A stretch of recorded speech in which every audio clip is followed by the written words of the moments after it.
Hi everyone and welcome to some MiSTer FPGA news. This week we will be talking about the Nintendo 64's floating point unit, the Sega Pico core, Sega System 16 maintenance fixes, a new arcade core, and more. So let's get to it. Sad news for the NARC core, and probably other games based on the same hardware. It looks like there isn't enough bandwidth to cover everything in the core, so Pramod has to use dual SD RAM. Pramod said that he will try to work around the bandwidth limitations, but warns us that it might not be possible to work around. Getting the project up and running to this point did involve overcoming limitations. One such limitation that Pramod had to overcome was getting the core to actually fit into the DE10 Nano's FPGA chip. I'll cross my fingers hoping this bandwidth issue can be resolved. Using more RAM is not going to help. The issue is not how much RAM needs to be used, it's the available bandwidth. It doesn't matter how much RAM you have. If you can't send enough data to your RAM in a timely manner, you're going to have problems. One thing that I see the MiSTer FPGA project contributing to is keeping original hardware alive. People have been using FPGAs to create drop-in replacements for the Commodore 64's SID chip.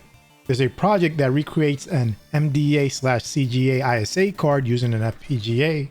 Another project uses a Raspberry Pi and FPGA to replicate any ISA card, and I'm pretty sure there's a lot more. Benja Edwards on Twitter recently posted about an FPGA-based pin-compatible 6502 replacement that can run up to 100 MHz. The developer has no current plans to make this into a commercial project, but does provide documentation on building your own. I also mentioned this project in one of my videos over 2 years ago, and the developer gave an update this month, and it's not good news. It's mentioned that there are supply issues with the FPGA. Lead times for them changed for more than 1 year to we don't know. So you most likely won't be able to build your own unless you can find a second-hand chip or are knowledgeable enough to be able to adapt another FPGA to this project. I also want to ask all of you your thoughts about me talking about other retro-related projects. When I first started doing news videos, it was about anything retro. MiSTer News started taking over because the project was moving so fast and there was so much to talk about that it was taking a lot of time covering both. These retro news videos I'm planning will not take the format of my MiSTer News videos, but instead highlight a project that I think is cool. Let me know what you think in the comments. Great news for the Nintendo 64 core. Robert, the developer, finished the FPU implementation much faster than expected. Also, the resource cost on the FPGA was less than expected. It's also great to know that Robert also mentioned that the FPU for the MiSTer core is done and passed all tests he found, so it wasn't only just the software FPU that was completed. If you didn't know, Robert first developed software cores to help development of the final FPGA core.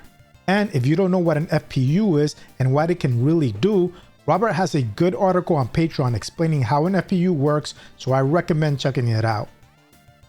It's been a while since the last update on the Sega Pico core. Shane Lynch looked at where the project was left off last year and says that the ADPCM audio is really close. Shane is planning to get back to this core and other cores for the MiSTer FPGA and Analog Pocket in September.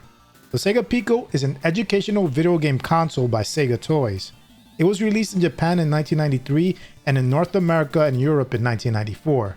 The main focus of the Pico was educational video games for children between 3 and 7 years old. A service update for the System 16 core was released that fixes many outstanding bugs and issues.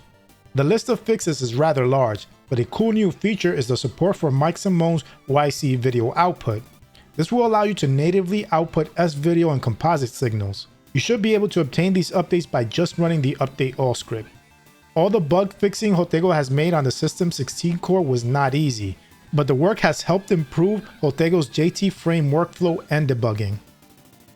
Bob from Retro RGB live streamed a video testing out a JAMMA adapter from Antonio Villena. If you have an arcade cabinet and want to adapt a MiSTer to it, check out this video to see if this adapter provides what you need. The next game in the MiSTer FPGA Discord Game Challenge is the original Donkey Kong arcade game. This is a single credit score challenge and goes until July 21st. All scores should be posted on the MiSTer FPGA Discord Game Challenge channel. Attract 17 announced a beta release of Phantasm for the Jaleco Mega System 1 core written by Darren O. Known as Avenging Spirit in the West, this is an arcade platformer where you control a ghost that can possess enemies to gain their abilities. The enemies you can possess are limited, but it expands and changes with each level. There is also an update to Prehistoric A with some bug fixes. You can obtain the core by enabling the CoinOp collection database in Update All. So that's it for this episode. I provided links to all my sources in the description. Make sure you also check out RetroRGB.com to see my MiSTer News videos in blog form and to get more retro related content.